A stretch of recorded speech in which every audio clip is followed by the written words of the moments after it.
Hi, this is Stephen Beschloss with America, America. And I'm Mark Jacob with the Stop the Presses newsletter.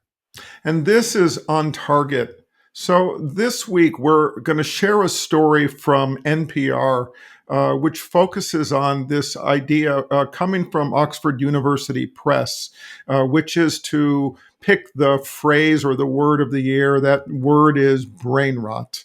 And I think that it has something important to say to all of us. And I want to say we made a decision, would we focus on brain rot or would we focus on one of the other stories that really got into the issues facing the country in terms of the Trump nominations? And there was a remarkably important, good story by Jane Mayer from the New Yorker, where she got a whistleblower's report from one of the times when Pete Hegseth, the Department of Defense nominee, was working for a veterans group with a small number of employees.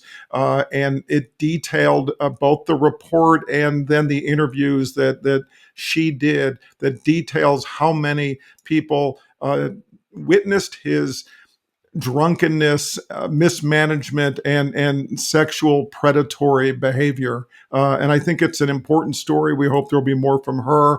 It's the kind of good, solid reporting that's going to be so important in this period.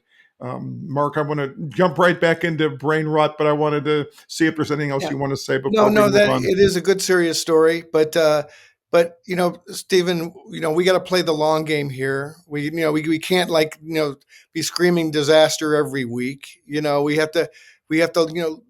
I mean, it is.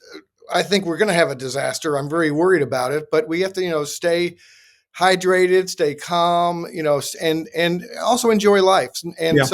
so that's why this subject, brain rot, is it's both relevant and it's kind of fun too. Right, right. So I'll jump in, and I would say to echo your point. I mean, this is going to be a period where the opposition, the resistance, is going to be facing a lot of tough days, and that's why it's important to look at some alternate versions of reality, just to keep ourselves, I think, sort of fresh and capable of responding seriously when we need to. So this story, in the present day, it's focusing on the fact that brain rot sort of represents the scrolling that goes on social media, looking at both sort of videos and other material that we see, stories, links, all of it, scrolling and scrolling and scrolling, and that it just over time begins to sort of weaken our connection to reality in the process.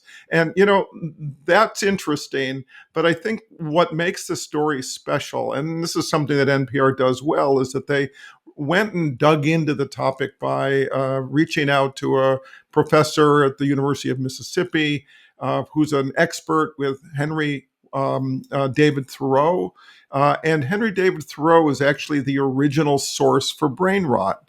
Interestingly, actually, in his book in 1854, Walden or Life in the Woods, he first referenced this idea of brain rot. He said, and I want to give you the quote: why level downward to our dullest perception always and praise that as common sense?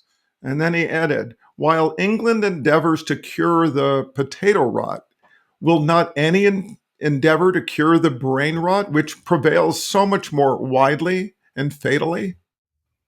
Yeah, Stephen, I feel like that brain rot in the modern sense is hearing the same kind of dull propaganda over and over and not questioning it.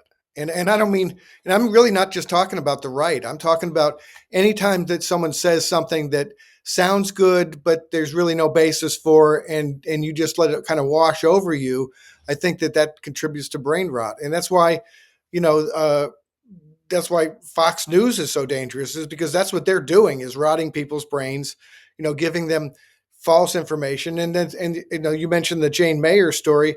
They're not even talking about that on Fox Mm. because it doesn't go against their dear leader. It doesn't go for their dear leader. So they're not in favor of it. So I feel like that brain rot is something to worry about, and I call it doom scrolling also Yeah. when you're talking about social media. But and so it's good to stop and think about things and maybe read a book. That wouldn't be against the law either yet. Right. Look, in a political sense, the effort is to degrade people's capacity to know what's true or false, what's right or wrong, and the technology itself is sort of built to pull us in, addict us really to over and over and over, keep looking for more, and are there insights along the way? Well, there might be, but you know what? There's plenty of days there aren't that many new insights, and that's why, again, I'm going to go back to Thoreau for a minute, and Kristen Ellis at University of Mississippi. This is what Ellis says. For Thoreau, brain rot describes what happens to our minds and spirits when we suppress our innate instincts for curiosity and wonder, and instead resign ourselves to the unreflected habits we observe all around us, habits of fitting in, getting by, chasing profits, chatting about the latest news. Yeah, and so it's important for us to to not just let everything that's going on now wash over us and become numb to it. And sometimes it's not a bad idea to stop and think and maybe drill down into something deeply instead of looking at everything in a very shallow way and just letting it Right. wash over us. Can I give Ellis the last word here? Sure. This is how the article ends. And again, I just want to credit NPR for this kind of thoughtful piece that I think, I think at least the two of us were nourished by it.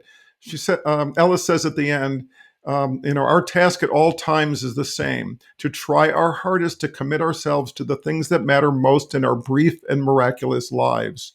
Devote your attention to what you know in your heart of heart really matters: meaning, beauty, love, wonder, and gratitude for this earth.